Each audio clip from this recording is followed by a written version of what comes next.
다들 괜찮으세요? 괜찮으세요? 이게 무슨 일이죠? 갑자기 전기가 나가고. 그니까요. 이거 혹시 두꺼비 집 내려간 거 아니에요? 두꺼비집. 아, 네네네. 잠깐만, 여기 이 집에 여기 두꺼비 집 어디 있어요? 두꺼비집 어딨지? 두꺼비 어디 이거 있지? 장사하면서 한 번도 이런 적이 없어가지고. 예, 사장님이 아시죠? 아이고. 다행히 전기가 들어왔네요. 들어왔습니다. 네, 아이고 안녕하세요. 네네. 안녕하세요. 네. 깜짝 놀랐어요. 이렇게 얼굴 변함 없이네요. 네, 괜찮은가요? 네.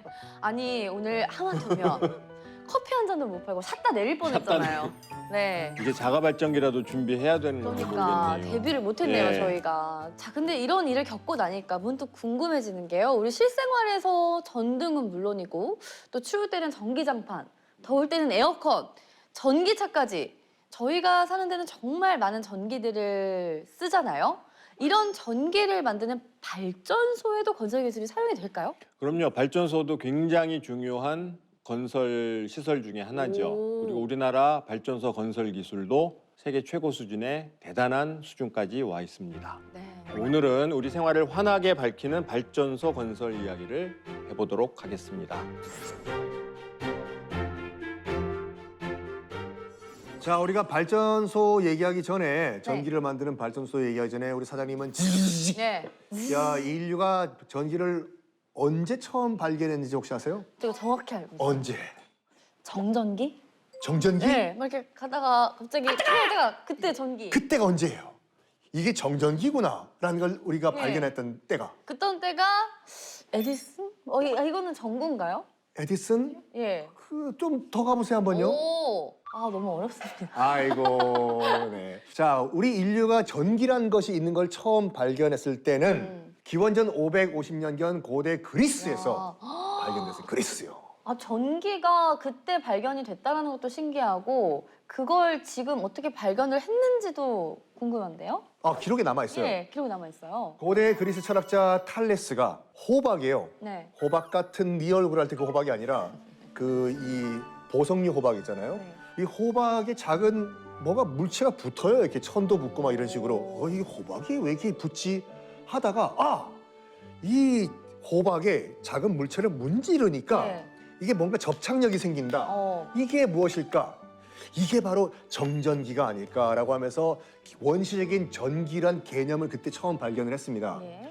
인류는 점점점 발전하면서 이제 전기를 연구를 했고 1700년대 같은 경우에는 전기가 선을 타고 이동을 할 수 있다는 것을 깨달았습니다. 그런 다음에 이 전기를 하나의 병 또는 용기에 담을 수 있다는 걸 최초로 발명을 했는데 이게 축전기거든요. 말 그대로 전기를 축적한다 이거죠. 그리고 아까 에디슨 말씀하셨죠. 예. 에디슨이 드디어 1800년대 후반에 인류 최초로 백열 전구를 짜잔 만들었고 뿅 세계 최초의 상업 발전소는 뉴욕에서 처음 건설이 됐습니다. 그렇군요. 제가 정확히는 아니지만 어렴풋이 맞추긴 맞췄네요. 맞췄습니다. 네. 예. 전력을 만드는 곳을 에너지 발전소라고 하셨잖아요. 그럼 정확한 원리가 뭘까요? 사전적 정의는 뭐냐면 현대 사회에서 가장 유용한 전기를 생산하는 에너지 변환 시설 중요해요. 변환. 에너지 변환 시설을 발전소라고 하는데 에너지가 그러면 어떤 A라는 타입의 에너지에서 B 타입으로 바뀌는 거잖아요. 네. 그러니까 증기 가지고 터빈을 돌려야 되는데 이 증기를 뭘로 끓이냐? 석탄과 석유로 끓여서 이 터빈을 돌려버리면은 화력 발전소.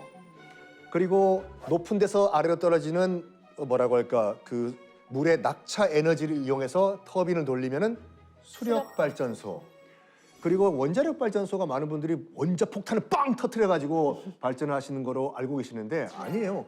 원자력 발전소도 아주 서서히 핵 분열을 시켜가지고 여기서 나오는 그 에너지 가지고 물을 끓입니다. 그 물을 끓여가지고 그 수증기로 터빈을 돌려요. 이것이 우리가 말하는 원자력 발전소. 그리고 바람의 힘을 이용해서 풍차를 돌려가지고 그 힘으로 코일을 돌리면은 풍력 발전소.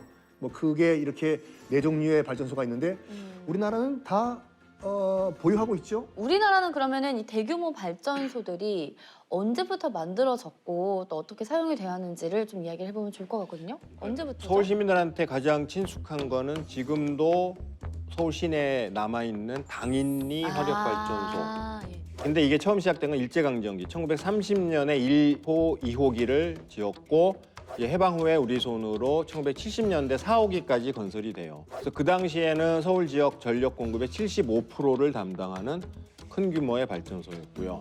근데 1969년에 이제 발전소 사용 연료를 중유로 바꾸면서 이름도 서울 화력 발전소로 바뀌었고요.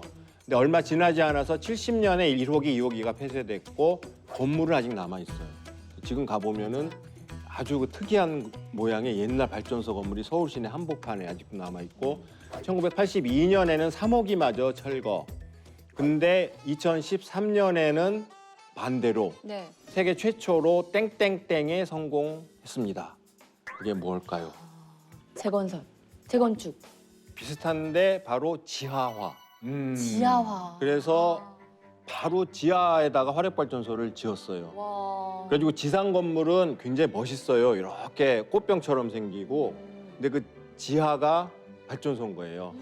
그래서 2013년 이 부지 지하에 LNG 그 복합 화력 방식의 새로운 1, 2호기를 착공해서 2019년에 완공, 준공을 했습니다. 네. 자, 이 당인이 발전소 정말 우리 근현대사에 상당히 많이 등장을 하죠. 마포종점이라는 노래가 있어요. 당인이 발전소에 나가는 노래가 있는데 이 당인이 발전소가 지하화 되지 않습니까? 네. 성공했습니다. 예. 세계적으로 주목을 당연히 받았습니다. 그 이후에 이제 그 현대건설 같은 경우에는 싱가포르의 축구장 4개 크기의 약 3만 제곱미터 규모의 지하 변전소 공사를 수주했는데 이 변전소 위에 규모가 얼마나 대단하냐면 34층 규모의 상업시설이 들어가요. 어머나. 지하화했기 때문에 가능하죠. 그렇네요. 2024년을 완공을 목표로 하고 있다고 하죠. 어마어마한 공사입니다. 네. 근데 이게 뭐 이점도 많이 있을 것 같은데 아무래도 튼튼하게 건설을 했다 할지라도 그 매립되어 있는 거 그러니까 땅속에서 LNG 가스가 새어나오기라도 하면 정말 큰일 아니겠어요? 네, 이런 위험성은 없을까요? 근데 걱정 안 하셔도 됩니다. 설계부터 가스 누수를 완벽히 차단하는 그런 장치들을 집어넣습니다. 주 원료인 LNG를 별도 저장소에 모아놓지를 않고 외부 배관을 통해서 바로 공급을 하다 보니까 뭐 한꺼번에 터질 일은 없는 거죠. 그러니까 최대 사고라 그래봤자 거기서 뭐 구멍 조금 나서 새는 정도니까요. 그 이제 사고의 규모나 이런 거를 네. 최소화한 거죠. 쓸데없는 의심을 제가 했네요. 그렇습니다. 예. 또 화두가 되는 게 원자력 발전소잖아요.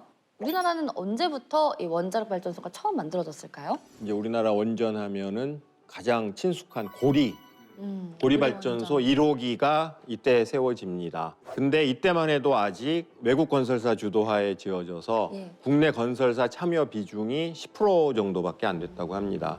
근데 이후에 이제 원전 기술의 자립을 이뤄내기 위해서 우리나라 건설사들은 큰 노력을 했고 그 결과 전라남도 영광군의 한빛 원자력 발전소 여기서부터 이제 우리나라 기술이 본격적으로 100%는 아니어도 그 비중도 높아지고 네.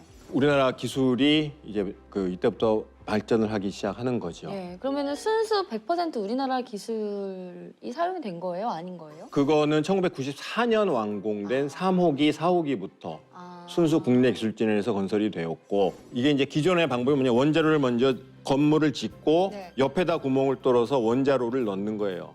그러니까 이렇게 해서 들어가니까 위험하잖아요. 네. 그래가지고 이 플랫폼 위 지상 14m 있는 플랫폼까지 올려서 위에서 바로 집어넣는 거죠. 아. 이런 기술도 개발을 하고 그리고 2022년에서 23년에 가동에 들어간 신한울 신한울. 신한울 1, 2호기 원자력 발전소는 국내 첫 기술 자립 원전. 그래서 이제 여기 와서 완전히 기술 자립의 빛을 보게 되는 거죠.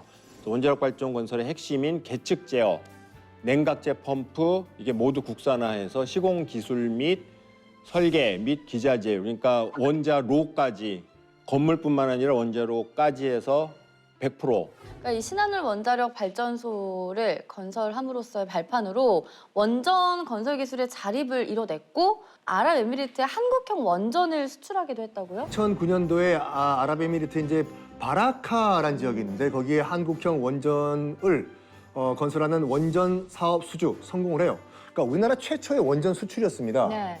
그 아랍에미리트 정부는 2020년까지 그 나라의 전력 수요가 4만 메가와트까지 이제 올라갈 것으로 예측을 해요. 이거 안 되겠다. 그럼 뭔가 대책이 있어야 될 거 아니에요. 예. 뭐 전기를 만들어야 되기 때문에. 그래서 대규모 원전 계획을 마련을 했는데 여기에 한전 컨소시엄이라고 있습니다. 현대건설과 한국전력 등이 협력사로 구성된 컨소시엄인데요. 입찰 들어가요. 오, 상대는 프랑스, 야, 미국, 일본이에요. 안 되지. 바게트, 햄버거, 초밥과 치열한 경쟁을 했어요. 누가 이겼을까? 김치. 김치. 괜찮으세요? 산지 보면 되고요. 경쟁을 뚫고 200억 달러, 우리 돈으로 무려 26조 원의 초대형 원전 건설 사업의 사업자로 선정이 됩니다. 코리아 파이팅. 이 바라카 원전 규모가 얼마큼 되냐면요. 원자력 발전소 규모가 여의도의 4배. 그 도시가 아니라 발전소의 규모가. 발전소가. 그리고 이슬람 사원 모스크를 연상하는 원자로 건물의 상부돔. 예. 이게 또 규모가 얼마냐? 30층 아파트 높이와 똑같은 80m를 넘어가요. 그 유사시를 대비해가지고 미사일 공격에도 안전하게 지킬 수 있도록 일반적으로 쓰이는 22mm보다 2.5배 직경이 큰 무려 55mm의 철근을 이용했어요. 그리고 또 투입했던 인력 규모가 엄청났는데 협력사 인력까지 1,400여 명의 건설 기술 인원들을 포함해가지고 아시아 전역에서 2만여 명의 글로벌 인원이 참가를 합니다. 엄청나네요. 그렇죠. 예. 대규모 공사예요. 예. 그러니까 이 도로, 항구, 초고층 건물에 이어서 원전까지 우리나라 건설 기술이 수출이 되고 있다고 하니까 정말 대한민국의 건설 기술 대단하다. 자랑스럽다라는 생각이 계속해서 들고 있습니다. 근데 원전 사고 뉴스를 볼 때마다 아무리 안전하게 이렇게 지었다고 하더라도 걱정이 되는 건 사실이거든요. 후쿠시마 원전과 우리나라 원전의 차이점이 있을까요? 예, 큰 차이가 있습니다. 이제 경수로 방식에서 큰 차이가 있는데 경수로라는 건 뭐냐면은 핵 연료봉을 물에다가 담가서 분열시키는 원자로라는 뜻이에요. 로가 이제 난로 로자를 써서요. 근데 경수로에는 두 가지 방식인데 비등 경수로, 가압 경수로 두 가지 방식이 있는데 후쿠시마 원전은 비등 경수로입니다. 비등은 뭐냐면 우리가 물을 끓이면은 뭐 비등점이 100도다 그러잖아요. 그래서 그런 식으로 그 원자로에서 발생한 증기가 그대로 나와서 발전기에 터빈을 돌리는 거예요. 그러니까 좀 위험하죠.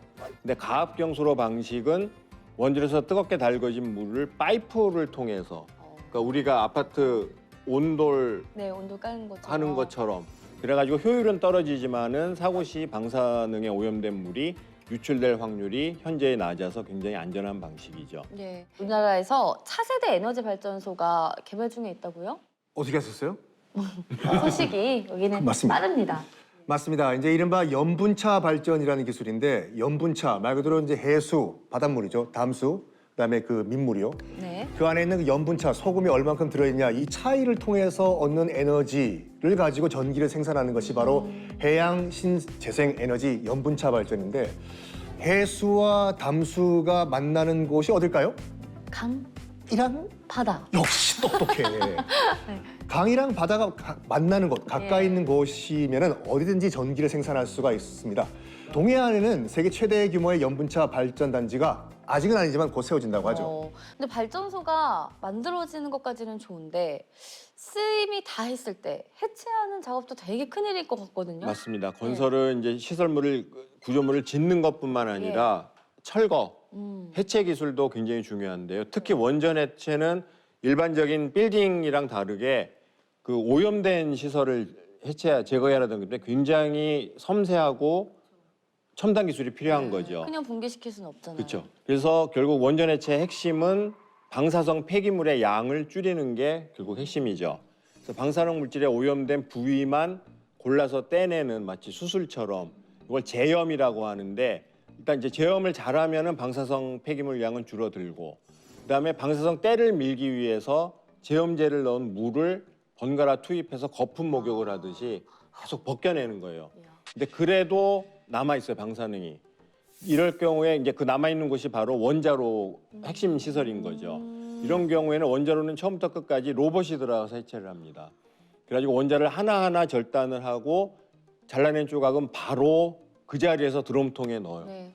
그리고 밀봉하고 어떡해요? 그거를 바로 이제 방사성 폐기물 처분장으로 보내는 거예요. 아니 우리나라도 그 고리 원전 1호기가 곧 이제 해체를 앞두고 있잖아요. 그렇죠. 우리나라 첫 원전 해체 작업이라는 의미가 있을 것 같아요. 예, 그래서 그 원자로 시장을 보면은 건설도 큰 시장이지만 꼭 원자로가 환경적으로 위험하고 아닌 걸 떠나서 이제 재생에너지 쪽으로 많이 그 에너지 패턴 자체가 넘어가기 때문에 예.